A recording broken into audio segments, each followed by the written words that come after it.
Walden, La vida en los bosques, de Henry David Thoreau.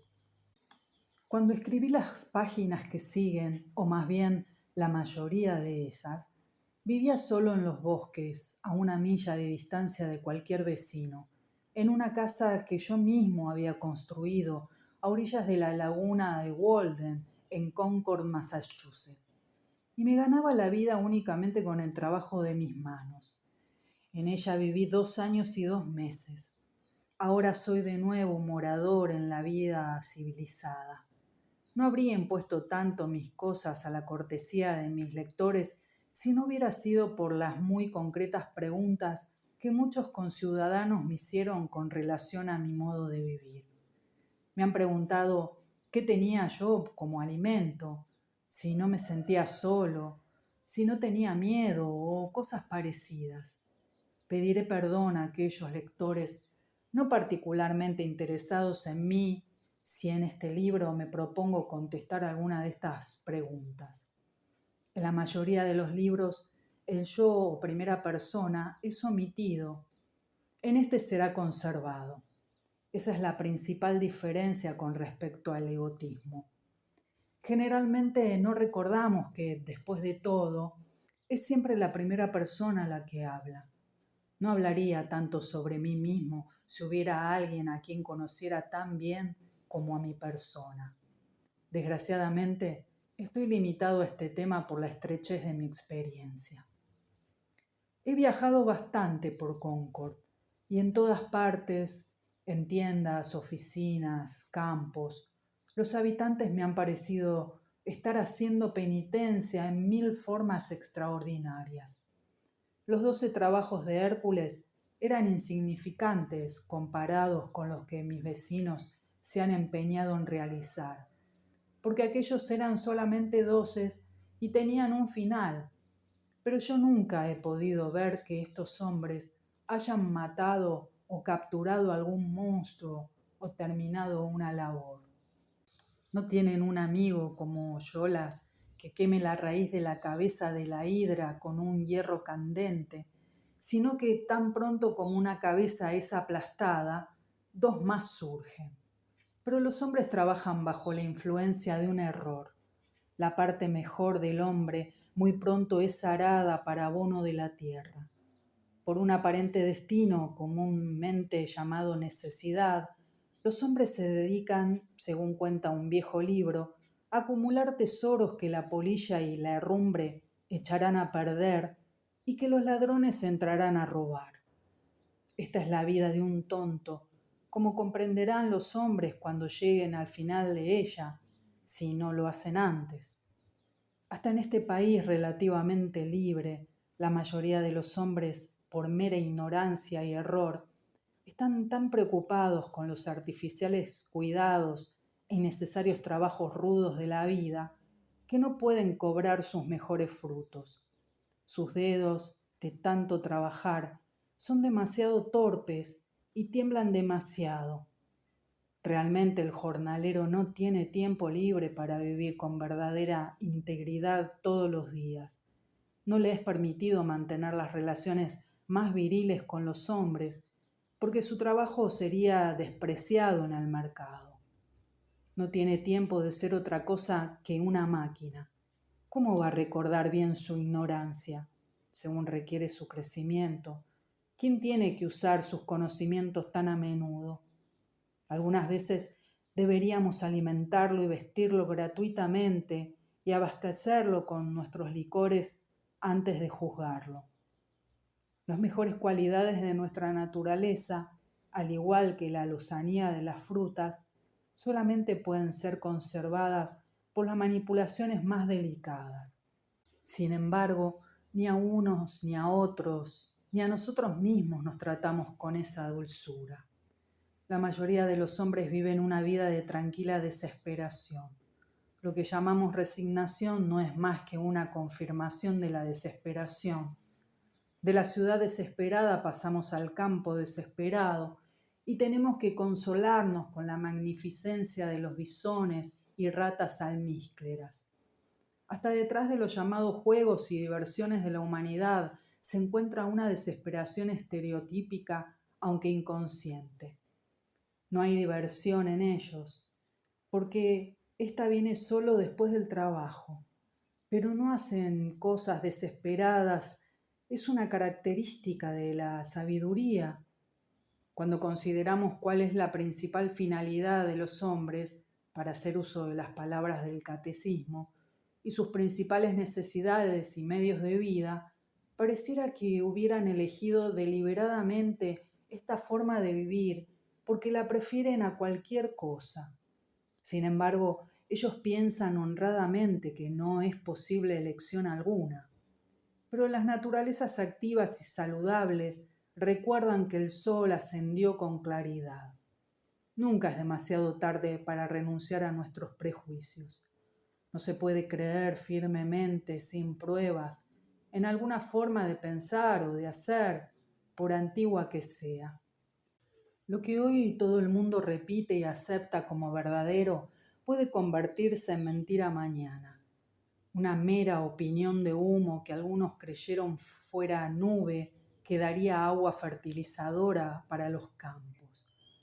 Traten de hacer posible aquello que la gente antigua afirma ser imposible de realizar y demuestren que sí pueden. Los hechos antiguos pertenecen a las generaciones antiguas y los nuevos a la nueva generación. Hace unos 30 años que vivo en este planeta y todavía estoy por oír la primera sílaba de los serios o valiosos consejos de mis mayores, pues no me han dicho nada, o quizá no puedan decirme nada de utilidad. Aquí está la vida, un experimento, la mayor parte del cual no ha sido realizado todavía por mí, pero no me beneficia en absoluto que otros la hayan realizado. Si poseo alguna experiencia que considero de valor, puedo asegurar que mis mentores no me dijeron una palabra acerca de ella. Sin duda alguna, el tedio y el fastidio, que presumiblemente han agotado la variedad y las alegrías de la vida, son tan viejos como Adán. Pero las capacidades del hombre no han sido medidas todavía y se han ensayado tan poco que no podemos juzgarlas por algunos precedentes. Las estrellas son los vértices de maravillosos triángulos. ¿Qué seres tan diferentes y distantes contemplan simultáneamente desde las numerosas mansiones del universo la misma estrella? La naturaleza y la vida humana son tan distintas como nuestras variadas constituciones. ¿Quién diría cuál es la perspectiva que la vida ofrece a otros? ¿Podría ocurrirnos un milagro mayor que el de que podemos mirar a través de los ojos de otros? ¿Deberíamos vivir por una hora en todas las edades del mundo? No, en todos los mundos de las edades. Historia, poesía, mitología, la lectura de las experiencias de otra persona no sería jamás tan asombrosa ni didáctica como esta. Estamos obligados a vivir concienzuda y sinceramente, reverenciando nuestra vida y negando la posibilidad de un cambio. Decimos que este es el único camino, pero hay tantos caminos como radios pueden trazarse desde un centro. Cualquier cambio es un milagro digno de ser contemplado, pero es también un milagro que ocurre a cada instante. Confucio dijo: saber que sabemos lo que sabemos y que ignoramos lo que no sabemos es el mejor conocimiento. Preveo que cuando un hombre haya convertido un hecho de la imaginación en un hecho de su entendimiento, todos los hombres a la larga establecerán sus vidas sobre esa base. Por lo necesario para la vida me refiero a todo aquello que obtiene el hombre por su propio esfuerzo y que desde el principio o después de largo uso se ha convertido en algo tan importante para la vida humana que muy pocos, si algunos, por salvajismo, pobreza o filosofía, se atreven a vivir sin eso. Para muchas personas, lo necesario para la vida se reduce al alimento. Para el bisonte en la llanura consiste en unas pocas pulgadas de apetitoso pasto con agua para beber, siempre que no busque el refugio de la selva o la sombra de la montaña. Ningún animal de la creación necesita más que alimento y refugio. Lo necesario para la vida del hombre que vive en este clima puede ser clasificado con exactitud bajo estos títulos: alimento, refugio, ropa y combustible. Porque hasta que no nos hayamos provisto de estos, no podremos considerar con libertad y posibilidad de éxito los problemas de la vida. El hombre no solo ha inventado casas, sino también ropa, y ha cocinado el alimento, y desde el descubrimiento casual del fuego y su uso consecuente, un lujo al principio, surgió la necesidad actual de sentarse cerca de él. Nos es dado observar a perros y gatos que adquieren esa misma segunda naturaleza. Con casa y alimento apropiados, conservamos legítimamente nuestro calor interno, pero cuando estos o el combustible están en exceso, es decir, cuando el calor externo es mayor que el interno, ¿acaso no se puede afirmar que ha empezado la cocción? El naturalista Darwin dice, refiriéndose a los habitantes de la Tierra del Fuego, que mientras su cuadrilla de hombres bien vestidos estaba sentada cerca del fuego, sin sentir ningún calor, estos salvajes desnudos, situados algo más lejos, le causaron sorpresa, pues goteaban de sudor mientras soportaban semejante calcinación. También nos han dicho que mientras que el aborigen de Australia anda desnudo sin consecuencia alguna, el europeo tiembla de frío entre sus ropas. ¿No sería posible combinar la robustez de estos salvajes con la intelectualidad del hombre civilizado? La mayor parte de los lujos o las llamadas comodidades de la vida no son solamente innecesarios, sino también impedimentos para la elevación de la humanidad.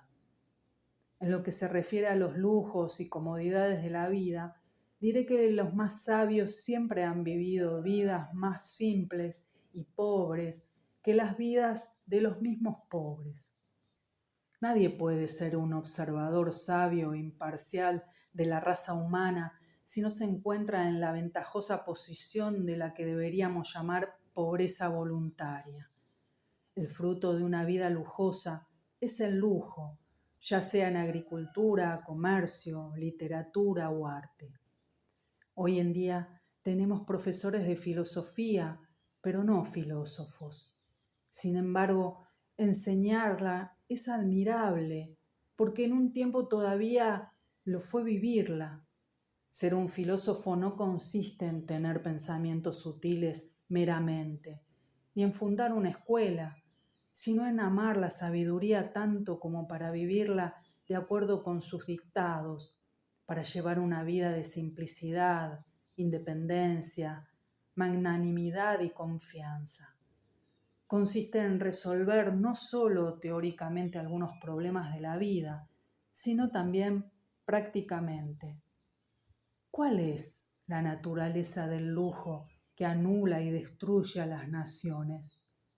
¿Acaso tenemos la seguridad de que no exista en nuestra propia vida?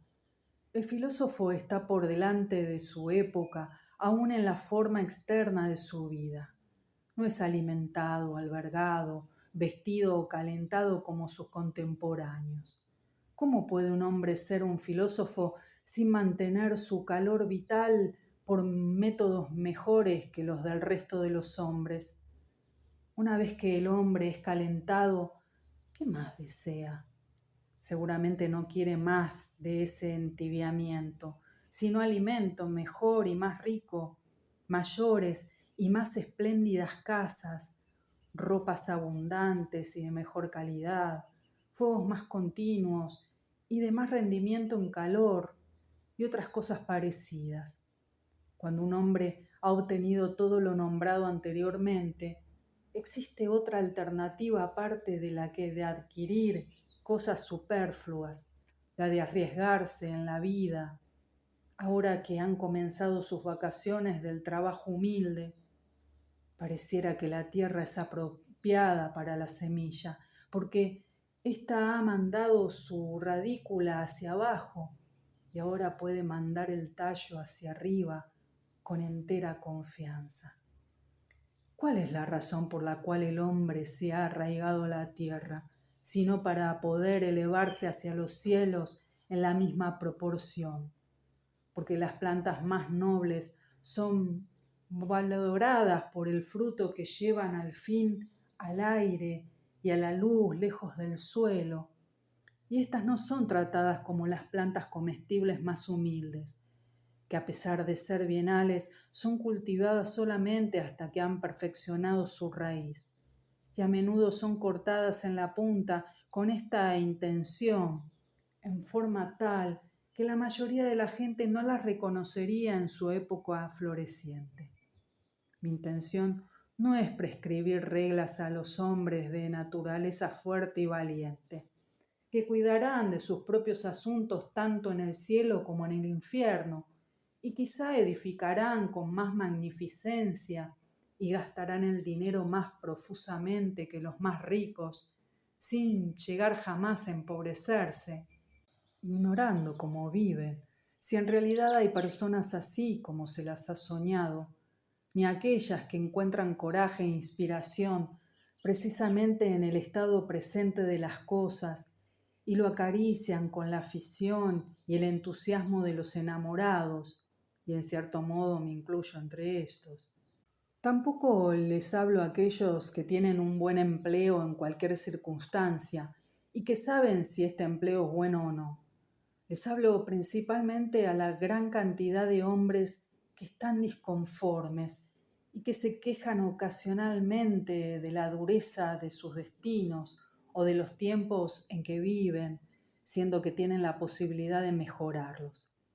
Algunas personas se quejan de otras porque, según dicen enérgica e inconsolablemente, éstas cumplen con su deber. También tengo presentes a los ricos en apariencia, pero en realidad pertenecen a una clase terriblemente empobrecida, que han acumulado basura y no saben cómo usarla o deshacerse de ella.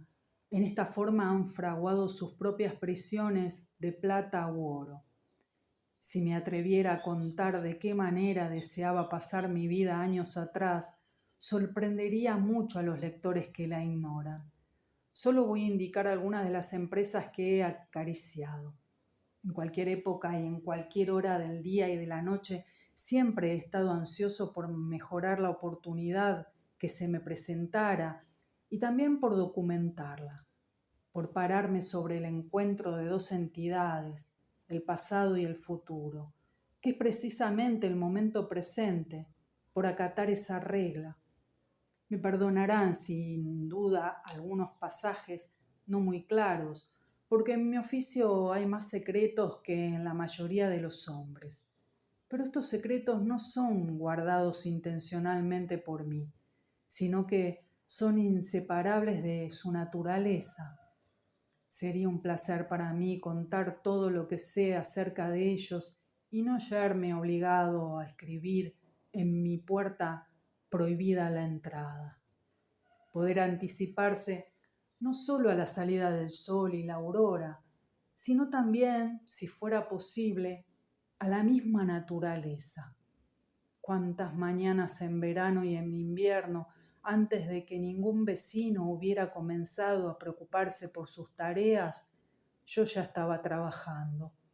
Sin duda, muchos de mis conciudadanos me han encontrado a la vuelta de esta actividad. Los chacareros que se encaminaban hacia Boston en el alba, o los leñadores que se dirigían al trabajo. Es verdad que nunca ayudé materialmente a la salida del sol, pero el solo hecho de estar presente era de suma importancia para mí.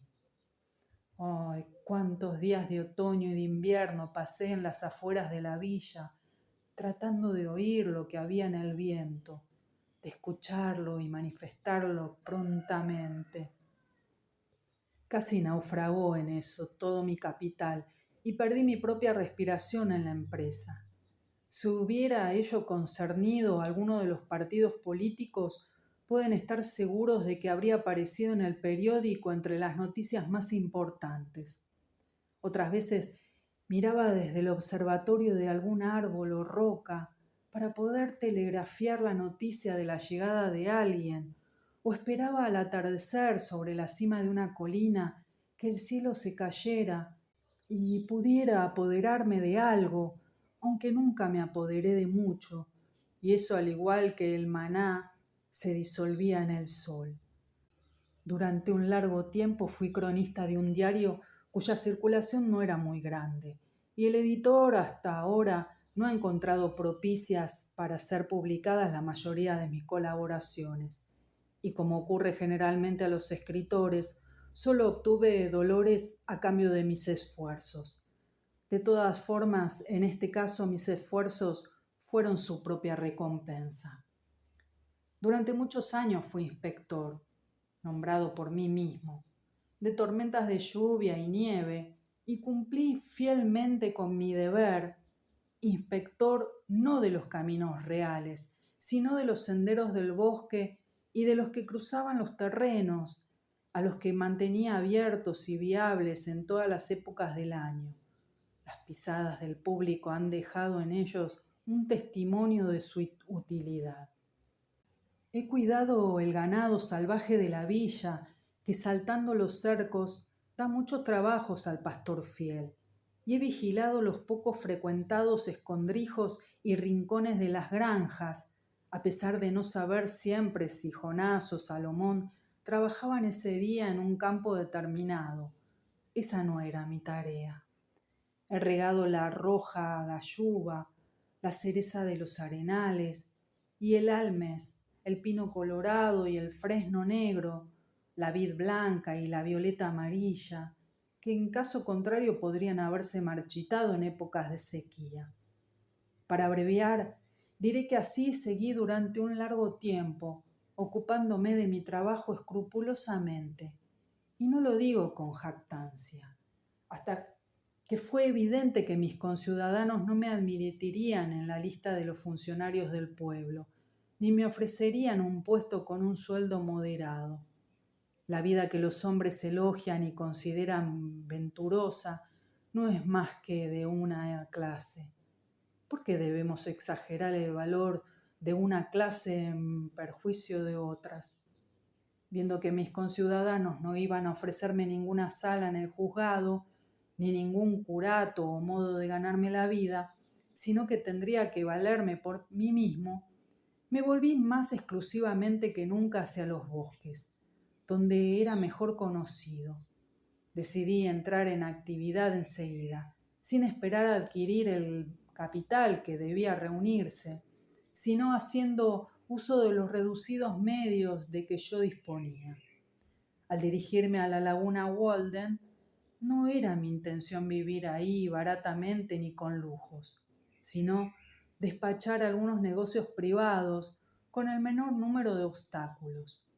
El yerme impedido de llevarlos a cabo por falta de un poco de sentido común, de espíritu emprendedor y de talento comercial, me parecía no solo triste, sino tonto. Todas las mañanas eran una cariñosa invitación para hacer mi vida con igual sencillez y puedo decir con igual inocencia que la misma naturaleza. He sido un orador de la aurora, tan sincero como los griegos. Me levantaba temprano y me bañaba en la laguna. Era un ejercicio religioso y una de las mejores cosas que hacía. Dicen que en la bañera del rey Chintang estaban esculpidos caracteres que decían: renuévate completamente todos los días, hazlo de nuevo y siempre de nuevo. Puedo comprenderlo. La mañana nos trae otra vez las épocas heroicas. Me afectaba tanto el desmayado zumbido de un mosquito dando su vuelta invisible por mi habitación en la temprana aurora, cuando yo estaba sentado con la puerta y ventanas abiertas, como si pudiera hacerlo por cualquier trompeta que alguna vez cantó la fama. Era el requiem de Homero. eran la Ilíada y la Odisea en el aire, cantando sus propias iras y deambulaciones. Había algo de cósmico en eso, un anuncio permanente del eterno vigor y fertilidad del mundo. El hombre que no cree que cada día contiene una hora más temprana, más sagrada y rosada que la que él ya ha profanado, ha desesperado de la vida y está avanzando por un camino descendente y oscuro. Luego de un paro parcial de su vida sensitiva, el alma de un hombre, o más bien sus órganos, se refortalecen cada día y su genio de nuevo ensaya si puede hacer otra vida noble. Debiera decir que todos los sucesos memorables ocurren durante la mañana y en una atmósfera matutina. Debemos aprender a volvernos a despertar y a mantenernos despiertos, no con ayuda mecánica, sino por medio de una infinita espera de la aurora, que no nos abandone en nuestro sueño más profundo. No sé de un hecho que anime más que la incuestionable capacidad del hombre para elevar su vida gracias a un esfuerzo consciente. Es algo poder pintar un cuadro o esculpir una estatua y de esa forma hacer bellos unos pocos objetos, pero mucho más glorioso es esculpir y pintar la atmósfera a través de la cual miramos, cosa que podemos realizar moralmente. La más elevada de las artes consiste en alterar la calidad del día. Todo hombre tiene como tarea hacer su vida digna, hasta en sus menores detalles, de la contemplación de su hora más elevada y crítica. Si rechazamos o agotáramos una información tan mezquina como la que recibimos, los oráculos nos informarían claramente acerca de cómo podría hacerse esto.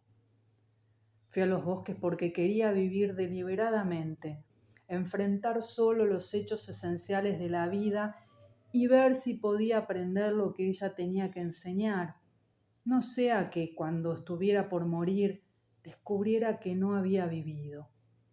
No quería vivir lo que no fuera la vida.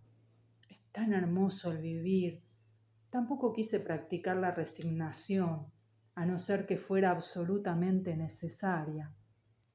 Quise vivir profundamente y extraer toda la médula de la vida, vivir en forma tan dura y espartana como para derrotar todo lo que no fuera vida, cortar una amplia ringlera al ras del suelo, llevar la vida a un rincón y reducirla a sus menores elementos. Y si fuera mezquina, obtener toda su genuina mezquindad y dar a conocer su mezquindad al mundo, o si fuera sublime, saberlo por propia experiencia y poder dar un verdadero resumen de eso en mi próxima salida. Porque me parece que la mayoría de los hombres se hallan en una extraña incertidumbre acerca de si la vida es del diablo o de Dios, y han deducido apresuradamente que la principal finalidad del hombre aquí es glorificar a Dios y gozar de Él en la eternidad. Sin embargo, vivimos mezquinamente, como las hormigas, aunque la fábula nos cuenta que hace mucho fuimos transformados en hombres. Luchamos con grullas como los pigmeos. Es un error sobre otro error, remiendo sobre remiendo, y nuestra mejor virtud tiene, para esta ocasión, una miseria superflua y evitable.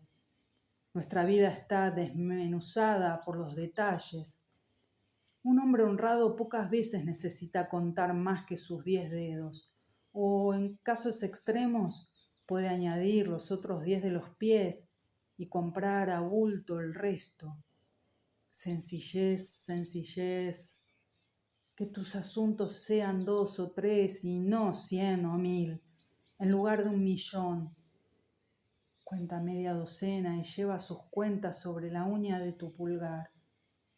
En medio de este mar picado de la vida civilizada, son tales las nubes y tormentas y arenas movedizas y 1000 otras cosas a las que hay que atender, que un hombre tiene que vivir haciendo cálculos si no quiere naufragar e ir al fondo y no llegar a puerto alguno, y sin duda ha de ser un gran calculador el que triunfe. Simplificar, simplificar. En lugar de 3 comidas por día, no comas más que una si es preciso. 5 platos en lugar de 100, y reduce todas las demás cosas en esta proporción. Nuestra vida es como la Confederación Germánica, compuesta de pequeños estados, con sus límites siempre fluctuantes, en forma tal que ni un alemán puede decirnos cuáles son sus propios límites en un momento dado. La misma nación, con todas sus llamadas mejoras internas, que por otro lado son todas externas y superficiales, es como un establecimiento pesado e hipertrofiado, colmado de muebles y atrapados por sus propias trampas, arruinado por el lujo y los gastos sin cuidado, por falta de cálculos y de un objetivo digno como el 1.000.000 de hogares que hay en el país. La única cura para eso es una economía estricta, una vida sencilla, más que espartana, y la elevación de los designios. La nación vive demasiado rápidamente. Los hombres piensan que es esencial que su nación tenga comercio y exporte hielo y hable por telégrafo y viaje a 30 millas por hora, aunque ellos mismos no lo hagan. Pero nadie sabe si debemos vivir como babuinos o como hombres. Si no obtenemos los durmientes, ni forjamos los carriles, ni dedicamos a la obra días y noches, sino que vamos chafallando nuestras vidas para mejorarlo, ¿quién construirá los ferrocarriles? Y si no se construyen los ferrocarriles, ¿cómo llegaremos a tiempo al cielo? Pero si nos quedamos en casa y atendemos nuestros negocios, ¿quién querrá el ferrocarril? No montamos en el ferrocarril, él se monta sobre nosotros. ¿Has pensado alguna vez que son esos durmientes sobre los que descansa el ferrocarril? Cada uno de ellos es un hombre, un irlandés o un yanqui.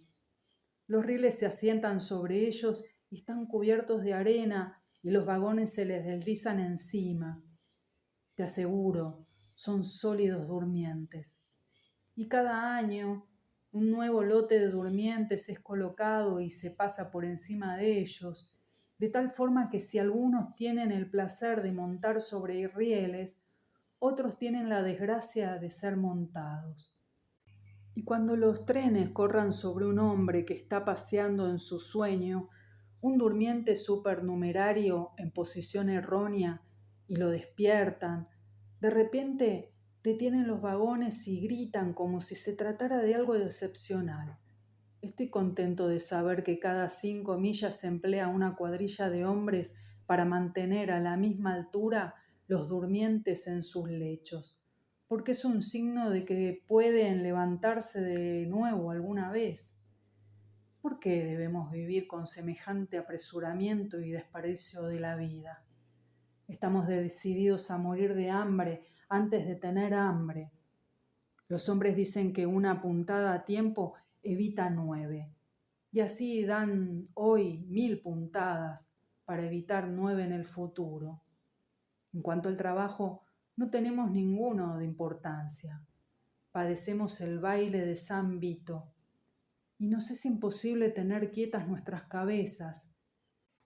Llegaría a decir que si diera unos tirones a la cuerda de la campana de la parroquia, como si se tratara de un incendio, dudo que hubiera un hombre en su chacra de Concord que, a pesar del peso de sus asuntos, que le sirvió de excusa tantas veces esta mañana, ni un chico ni una mujer, me atrevo a decir, que no abandonara todo y siguiera el tañido, no solamente por salvar la propiedad de las llamas, sino mucho más por verla arder, ya que tenía que quemarse, y ya que nosotros no la incendiamos, o para ver cómo se apaga el incendio y dar una mano, y si eso se puede hacer con facilidad, aunque se tratara de la misma parroquia.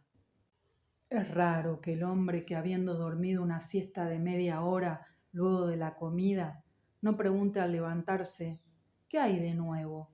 Como si el resto de la humanidad se hubiera convertido en su guardián. Algunos indican que se les despierte cada media hora, sin otro fin, a no dudar, y luego, como recompensa, cuentan lo que han soñado. Después del sueño de una noche, las noticias son tan indispensables como el desayuno. Por favor, díganme de algo nuevo que le haya ocurrido a algún hombre, en cualquier parte del globo. Y lee y se agita mientras toma el café, pues en el río Huachito le sacaron los ojos a un hombre, sin soñar que él mismo vive en la impenetrable oscuridad de la cueva de este mundo, y no tiene más que el rudimento de un solo ojo. Vergüenzas y desilusiones son tomadas como las verdades más sólidas, siendo que lo fabuloso es la realidad. Si los hombres observaran sola y firmemente las realidades y no permitieran que se los engañen, la vida, comparándola con las cosas que conocemos, sería semejante a un cuento de hadas y a las 1001 noches. Si respetáramos solo lo que es inevitable y tiene derecho a existir, la música y la poesía resonarían por las calles. Cuando estamos sin prisa y somos prudentes, percibimos que solo las cosas grandes y dignas tienen una existencia permanente y absoluta, que los temorcillos y los placeres despreciables no son sino la sombra de la realidad. Esto es siempre regocijante y sublime. Los hombres cierran los ojos, dormitan y consienten en ser engañados por las apariencias. Así establecen y confirman su vida diaria de rutina y costumbre en cualquier parte, la que, además, está edificada sobre bases puramente ilusorias. Los niños que juegan a la vida discriminan mejor su verdadera ley y sus relaciones, con más claridad que los hombres que no logran vivirla dignamente, pero que se creen más sabios por su experiencia, es decir, por sus fracasos. En la eternidad hay realmente algo verdadero y sublime, pero todos esos tiempos y lugares y ocasiones existen ahora y aquí. El mismo Dios culmina en el momento presente y nunca en el lapso de todas las edades será más divino. Y podemos percibir todo lo que es sublime y noble tan solo por la perpetua inspiración e instalación de la realidad que nos rodea. El universo responde a nuestras concepciones constantes y obedientemente, ya sea que viajemos con rapidez o lentitud. El camino está abierto para nosotros. Por lo tanto, dediquemos nuestra vida a concebirlo. El poeta o el artista no han tenido nunca un designio tan bello y noble que al menos alguien de su posteridad no pudiera cumplirlo. Empleemos un día tan premeditadamente como lo hace la naturaleza y no seamos arrojados del camino por todas las cáscaras de nuez y alas de mosquitos que caigan en los carriles.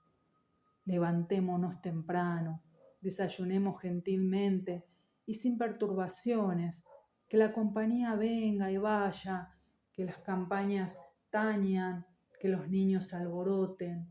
Sigamos determinados a hacer de eso un día.